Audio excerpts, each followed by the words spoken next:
दोस्तों, क्या सच में बागेश्वर धाम बाबा के पास देवी शक्तियां हैं या फिर बाबा जी का चेहरा कुछ और है? पुलिस ने सारी बातें जनता के सामने लाकर रख दी हैं। दोस्तों, आजकल सोशल मीडिया पर फिल्मी हीरो हीरोइन से ज्यादा हमारे बाबा जी ट्रेंड कर रहे हैं। आए दिन इनकी वीडियो कोई ना कोई यूट्यूब पर वायरल होती रहती है। ऐसे में इतने कम समय में बागेश्वर बाबा ने इतनी ज्यादा प्रसिद्धि कैसे हासिल करी है और इनकी शक्तियां तथा उनकी सच्चाई क्या है? क्या वाकई में इनके अंदर कोई शक्तियां हैं या सब कुछ ये पाखंड है? आइए जानते हैं। दोस्तों, हमारे देश में बाबा, संत, महात्मा जैसे लोग बहुत सारे आए। कोई अपने प्रवचन से लोगों को अपना भक्त बनाता है तो कोई लोगों को नाच गाना करके अपनी तरफ आकर्षित करता है। आपको बता दें, भारत में कुछ ऐसे बाबा भी आए जो अपने भक्तों को तरह तरह के पकवान खाने की सलाह देते हैं। दोस्तों, इस तरह के ज्यादातर बाबा आज जेल की हवा खा रहे हैं। लेकिन दोस्तों, ये जनाब ऐसे हैं जो छाती ठोक कर सच्चे दिल से लोगों की सेवा करने में लगे हुए हैं। इनके दरबार में जो कोई भी जाता है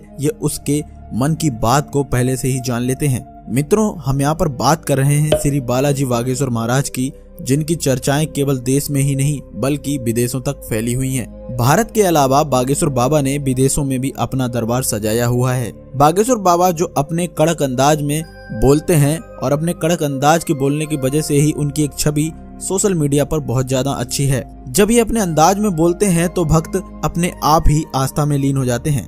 वहीं साथ ही साथ कुछ लोग तो इनको देखकर रोना पीटना भी शुरू कर देते हैं। लेकिन इन सब चीजों के पीछे की असली सच्चाई क्या है और क्यों लोग बागेश्वर बाबा के सामने आते ही सब कुछ भूल जाते हैं? आइए बात करते हैं इस बारे में। सबसे पहले तो आपको बता दें कि बागेश्वर धाम सरकार का असली नाम धीरेन्द्र कृष्ण शास्त्री है।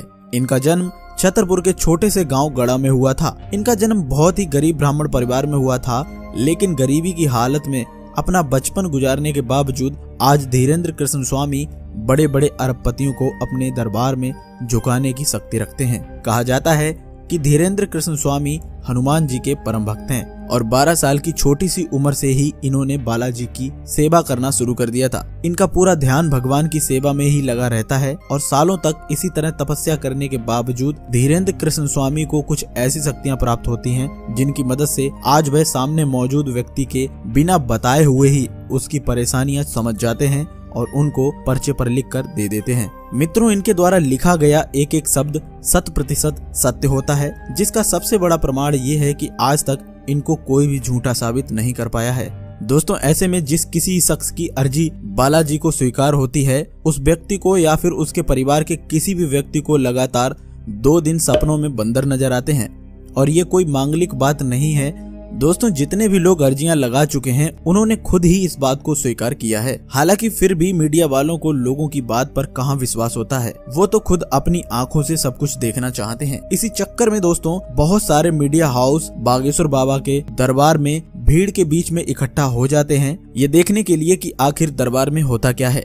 लेकिन मीडिया वाले दरबार में गए तो ये देखकर हक्के बक्के रह गए कि आखिर बागेश्वर बाबा ने उन्हें कैसे पहचान लिया। जब बाबा ने उनको पहचान लिया और उनकी पोल लोगों के सामने खोलने लगे, इस पर मीडिया कर्मी बाबा जी के सामने नतमस्तक हो जाते हैं। जैसे ही ये बात लोगों के सामने आई, हर कोई देखकर ये दंग रह गया कि कैसे एक जवान बाबा ने बड़े बड़े संत महात्माओं के कान काट रखे हैं। धीरेन्द्र शास्त्री कहते हैं कि उन्होंने बालाजी महाराज की मदद से अब तक लाखों लोगों की जिंदगी संवारी है। बागेश्वर धाम सरकार की कृपा अपरंपार है, तभी तो जो कोई भी व्यक्ति उनके दरबार में जाता है वो कभी भी खाली हाथ नहीं लौटता। सच्चे दिल से मांगी गई दुआ को बालाजी सरकार जरूर पूरा करते हैं। इसीलिए तो दोस्तों उनके दरबार में भक्तों का लगातार झुंड लगा रहता है।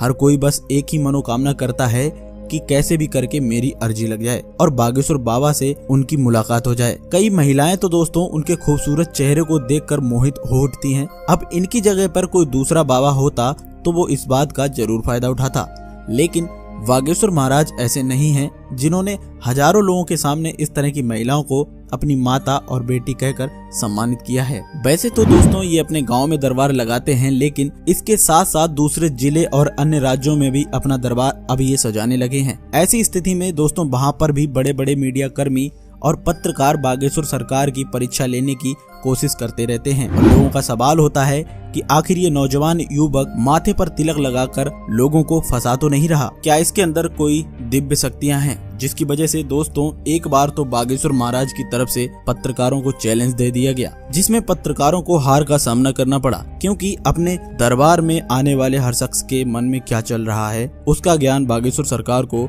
बखूबी रहता है। वैसे बहुत ही कम लोगों को धीरेन्द्र कृष्ण शास्त्री की पीछे की कहानी पता है। दोस्तों आपको बता दें, इनके दादाजी भी बालाजी के बहुत बड़े भक्त थे। वो भी अपना दरबार सजाकर लोगों के कष्टों को दूर करते थे। हालांकि उनका दरबार छोटा होता था, लेकिन उनके अंदर मौजूद देवी शक्तियां काफी ज्यादा प्रबल थीं। इसलिए कोई भी उनके दरबार से निराश होकर नहीं जाता था। और वहीं से धीरेन्द्र कृष्ण शास्त्री ने भी बालाजी की तपस्या करनी शुरू कर दी थी। तो दोस्तों ऐसे ही धीरेन्द्र कृष्ण शास्त्री हनुमान जी के परम भक्त बन गए, परंतु उनके दादाजी की मृत्यु के बाद दरबार पूरा सूना सा हो गया, जिसके बाद लोगों ने धीरेन्द्र शास्त्री से दरबार को सजाने के लिए कहा। शुरुआत में उन्हें अपनी देवी शक्तियों का ज्ञान नहीं था, इसलिए वो इस तरह की चीजें नहीं किया करते थे और वो चाहते थे कि वो सिर्फ बालाजी महाराज की भक्ति करें। लेकिन फिर जैसे जैसे धीरेन्द्र शास्त्री के अंदर शक्तियां बढ़ने लगी, वे लोगों की मन की बात पहचानने लगे। और एक टाइम ऐसा आया जब उनके अंदर भी अपने दादाजी की तरह दिव्य शक्तियां आ गईं और अपनी शक्तियों की वजह से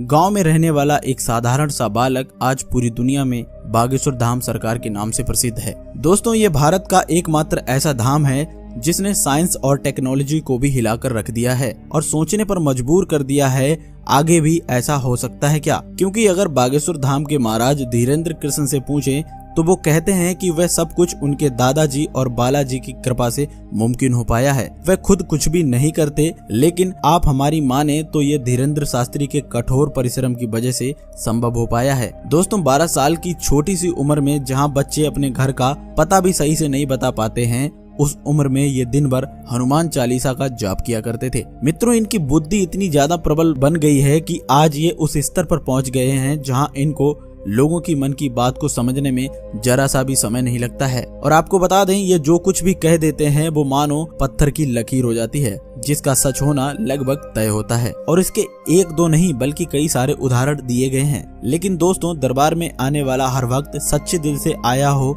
ये जरूरी तो नहीं है, क्योंकि कुछ लोग अपनी बुरी नीयत को पूरा करने के लिए भगवान का ही रास्ता चुनते हैं। और जो कोई ऐसा इंसान इनके दरबार में आता है, ये दूर से ही उसे पहचान कर उसके मन की गंदगी को लोगों के सामने साफ जाहिर करते हैं। ये ऐसा काम इसलिए करते हैं ताकि दरबार में कोई बुरी नीयत के साथ ना आए। बागेश्वर धाम का इतिहास दोस्तों काफी पुराना है। लोगों की मान्यताओं के अनुसार बागेश्वर धाम चंदेल कालीन है और सन 1986 में ग्राम वासियों द्वारा बनाया गया था। उसी दौरान ग्राम गढ़ा के बाबा सेतु लाल गर्ग चित्रकूट से दीक्षा लेकर अपने गांव के प्राचीन कालीन मंदिर पहुंचे। पहले तो उन्होंने राम कथा करी और फिर ये झाड़ फूंक का काम भी करने लगे, जहां लोगों के अंदर मौजूद बुरी शक्तियों को अपनी फटकार से भगा देते थे। लोगों का कहना है कि जो कोई भी भूत प्रेत की शिकायत लेकर इनके दरबार में आता, वो हमेशा के लिए ठीक होकर जाता। दोस्तों हर मंगलवार को लगने वाला देवी दरबार सबसे ज्यादा प्रसिद्ध है, जिसमें लोग अपनी अर्जी लगाते हैं। लोग अर्जी लगाने के बाद यहाँ के टोकन्स को खरीदते हैं और वे पूरे नारियल को लाल कपड़े में बांधकर अपनी मनोकामना पूरी करने के लिए यहाँ पर 21 बार मंदिर की परिक्रमा लगाते हैं। यहाँ पर अर्जी लगाने के लिए लोगों की लाइन बहुत लंबी होती है और इसके बाद बागेश्वर धाम के दिव्य दरबार में जाकर धीरेन्द्र कृष्ण महाराज के प्रवचन सुनते हैं। तो दोस्तों इसलिए चाहे पुलिस कर्मी हो या फिर कोई मीडिया हाउस, कोई भी ये नहीं कह सकता है कि बागेश्वर धाम पाखंड है या फिर यहाँ पर लोगों के साथ फ्रॉड होता है। लोग पूरी आस्था और विश्वास के साथ यहाँ आते हैं और खाली हाथ नहीं जाते। तो दोस्तों आज के लिए बस इतना ही। आपको आज की हमारी ये वीडियो कैसी लगी हमें कमेंट करके जरूर बताइएगा। दोस्तों अगर वीडियो पसंद आई हो तो वीडियो को ज्यादा से ज्यादा लाइक करें और ऐसे ही अमेजिंग और इंटरेस्टिंग वीडियो देखते रहने के लिए आप हमारे चैनल को जरूर सब्सक्राइब करें। धन्यवाद।